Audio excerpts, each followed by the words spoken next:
Lunch, dinner, breakfast যে কোনো সময়, যে কোনো মুহূর্তে ইচ্ছা করলে চটপট করে বানিয়ে নিয়ে খেয়ে নিতে পারো তোমরা। খুব কম সময় তৈরি হয়, খুব ভালো খেতে হয়। তো চলো আমরা দেখে নিই এটা আমরা কী করে তৈরি করলাম। নমস্কার বন্ধুরা, আমি শতাব্দী। তোমরা সবাই কেমন আছো? আশা করি সবাই ভালো আছো, সবাই সুস্থ আছো। তো আজকে আমি তোমাদের যে পরোটাটা দেখালাম সেটা কত তাড়াতাড়ি কিভাবে তোমরা খুব সহজেই ঘরে তৈরি করে নিতে পারবে। যারা রান্না করতে পারো না তাদের পক্ষেও পরোটা তৈরি করাটা খুব ইজি হয়ে যাবে। তো আমি আজকে করব ভেজিটেবল দিয়ে ডিম দিয়ে একখানা রেসিপি। তো এই পরোটাটা আমরা কিভাবে তৈরি করব সেটা আমরা দেখে নেব। প্রথমে দেখো, আমি যে ভেজিটেবল তোমাদের কাছে থাকবে সেটা দিয়েই করতে পারো, তবে এখানে আমি বাঁধাকপি আর গাজর নিয়ে নিয়েছি, ইজি হয়ে যায় ব্যাপারটা। পেঁয়াজ কুচি, লঙ্কা কুচি, প্রয়োজন মতন ডিম, নুন, আর যেটা অবশ্যই লাগবে সেটা হচ্ছে গোলমরিচ। আমি বলবো গোলমরিচটা তোমরা গুঁড়ো ব্যবহার করবে না, গোলমরিচটা ঘরে সঙ্গে সঙ্গে রান্নায় দেবার আগেই ক্রাশ করে নেবে বা গুঁড়ো করে নেবে, নিয়ে ব্যবহার করবে, তাহলে সেটা অনেক বেশি ভালো হয়। গন্ধটা অনেক তাজা থাকে, নাহলে গন্ধটা ভালো লাগে না। তো আমি প্রথমে কি করব, একটা ফ্রাইং প্যান চড়িয়ে দেবো। দেখো, আমি একটা ফ্রাইং প্যান চড়িয়ে দিয়েছি গ্যাসে। এর মধ্যে আমি একটুখানি সাদা তেল দিয়ে নেব। সাদা তেলের বদলে তোমরা মাখন ইউজ করতে পারো, কোনো অসুবিধা নেই, খুব বেশি লাগবে না, 2 টিস্পুনের মতন লাগবে আর কি। তো তেলটা একটু গরম হয়ে যাক, ততক্ষণে আমরা একটুখানি গোলমরিচটাকে ক্রাশ করে নিই। খুব বেশি করবে না, মানে একেবারে মিহি যেন না হয়, এই রকম অবস্থায় রাখবে। তো এবার তেলটা গরম হয়ে গেছে, আমি এর মধ্যে অ্যাড করে দেবো পেঁয়াজ আর কাঁচা লঙ্কা কুচি।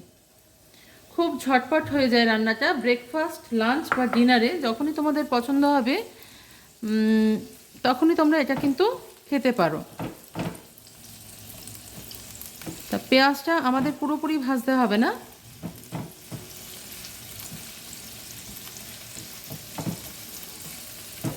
একটুখানি কালারটা চেঞ্জ হলেই হয়ে যাবে আর কি। আমার নতুন বন্ধু, আমার পুরনো বন্ধু, সবাইকে অনেক অনেক ধন্যবাদ আমার পাশে থাকার জন্য। তোমাদের যদি ভিডিওটা ভালো লেগে থাকে, আজকের ভিডিওটা, তো অবশ্যই কমেন্ট বক্সে জানিও।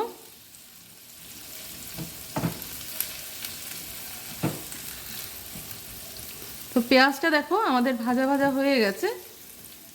তো এইটুকু এরকম পর্যায়ে আমি এটাকে ছেড়ে দেবো।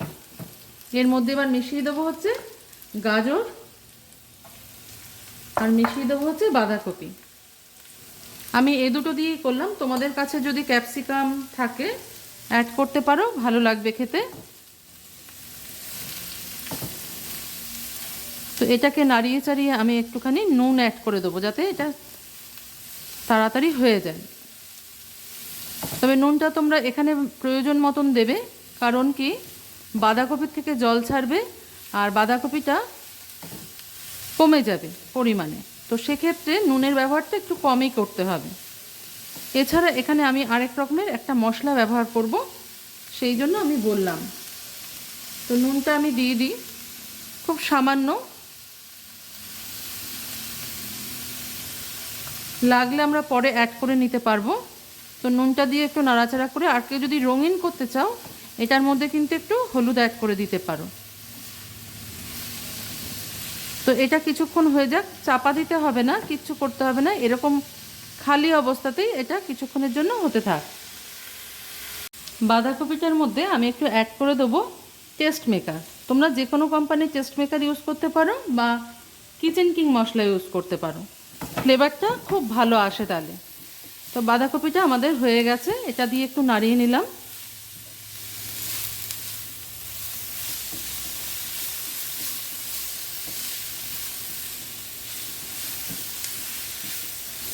এবার আমরা অ্যাড করে দেবো যে গোলমরিচটা আমরা গুঁড়ো করে রেখেছিলাম সেটা। দেখো গোলমরিচটা এই রকম হবে। তো এটাকে আমি ছড়িয়ে দিলাম। ঝালটা তোমরা তোমাদের নিজেদের মনের মতন করে কমাতে বা বাড়াতে পারো। তো এটা হয়ে গেছে, যেহেতু আমি ঢাকা দিইনি, দেখো জলও কিন্তু বেরোয়নি, ঢাকা দেবে না, এটা নিজের থেকেই হয়ে যাবে এরকম। গ্যাসটা বন্ধ করে দিলাম আমি। এটাকে এবার আমি ঠান্ডা হওয়ার জন্য 5 মিনিট রাখবো।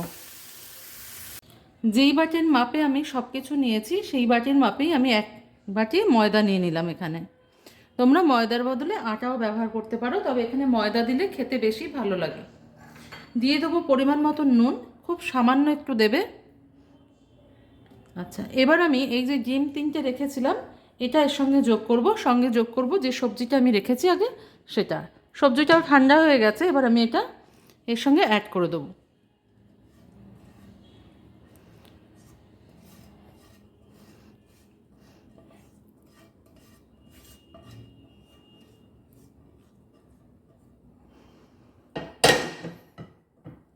সবজিটা অ্যাড করে দেওয়ার পর আমি এর মধ্যে এবার ডিমটাও অ্যাড করে দেবো। যে তরকারিটা আমি করে রাখলাম এই ভেজিটেবলটা কিন্তু খুব ঠান্ডা হয়ে যেতে হবে, না হলে কী হবে এর মধ্যে যখন তোমরা ডিমটা অ্যাড করবে তখন কিন্তু এটা মানে ডিমটা দলা হয়ে যাবে। এইটা হচ্ছে 3টে ডিম আমি ভেঙে নিয়েছি, অ্যাড করে দিলাম এর সাথে। তো এবার খুব ভালো করে এটাকে মিশিয়ে নিতে হবে আমাদের,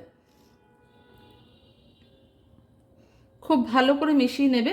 জলের এখানে ইউজ হবে না, প্রয়োজন পড়লে আরেকটা ডিম দিতে হবে। এবার আমি এর সঙ্গে মিশিয়ে নেব একটুখানি তেলটা তোমাদের মেশাতে হবে 1 টেবিল স্পুন। 1 টেবিল স্পুন পরিমাণে আমি তেলটা মিশিয়ে নিলাম।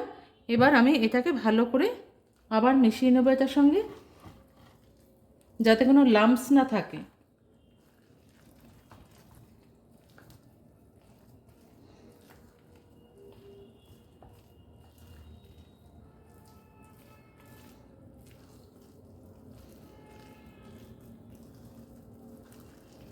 তো চাইলে তোমরা ধনেপাতাও মিশিয়ে নিতে পারো এর সঙ্গে, তবে এটা একটু সাদামাটা খেতেই বেশি ভালো লাগে, বেশি জিনিসের ভিড় না জমালেই ভালো। তো এরকম পজিশনে রয়েছে এটা। এবার এটাকে আমি আরেকটু লিকুইড করব, আরেকটা ডিম দেব আমি এর মধ্যে। দেখো আমি আরেকটা ডিমও মিশিয়ে নিয়েছি এর মধ্যে, মিশিয়ে নিয়ে এটাকে ভালো করে ফেটিয়ে নিতে হবে। দুর্ভাগ্যবশত সেই জায়গাটা ওঠেনি আর কি। তো এটাকে আমি ভালো করে মিশিয়ে নিলাম। মোট 4টে ডিম লাগলো আমার। তো এর কনসিস্টেন্সিটা এইরকম হবে, ঠিক আছে। এবার আমরা খুব ভালো করে আবারও একটু ফেটিয়ে নেব।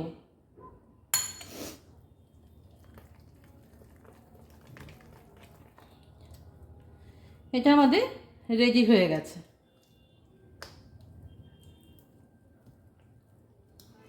তো আমরা একটু তাওয়াটা গরম করে নেব। দেখো তাওয়াটা বসিয়ে দিয়েছি আমি, তাওয়াটা গরমও হয়ে গেছে। আমি এবার একটু 1 চামচ তেল দিয়ে দেবো। তেল দিয়ে আমাদের কাজটা করতে হবে। আর নিয়ে নিয়েছি এরকম একটা গোল হাতা, যেটা আমাদের সবার ঘরেই থেকে থাকে। তো এই গোল হাতার মাপে আমি 1 হাতা করে এর মধ্যে দিয়ে দেবো।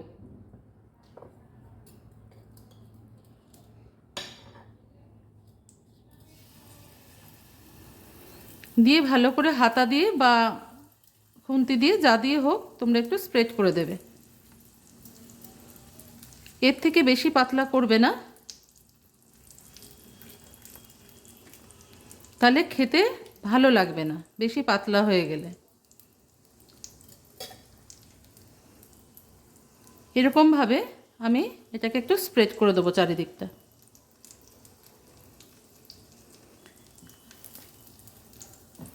এক পিঠটা হয়ে যাবে, তারপরেই এটাকে উল্টাতে হবে আর কি।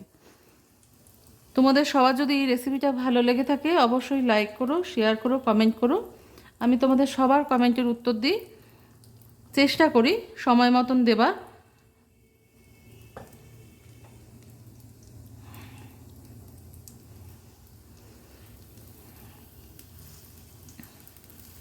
তো এটা একটু হয়ে গেলে আমি এ পাশটা উল্টিয়ে নেব। ওই পাশটা আমার হয়ে গেছে, এবার আমি এটাকে উল্টিয়ে নেব।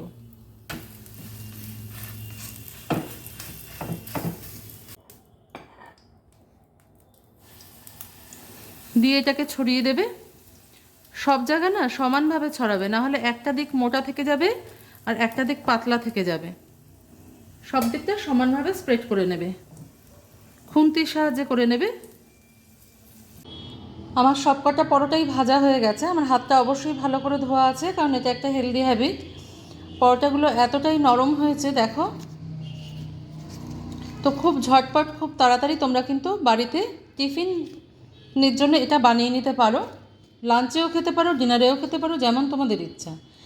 টমেটো সস দিয়ে খেতে পারো, এমনি পেঁয়াজ কুচনো স্যালাড দিয়ে খেতে পারো, যেরকম ভালো লাগবে তোমাদের। তো আজকে এই পর্যন্তই বন্ধুরা, দেখা হচ্ছে পরের দিন নতুন কোনো রেসিপি নিয়ে তোমাদের সঙ্গে। সবাই ভালো থেকো, সুস্থ থেকো।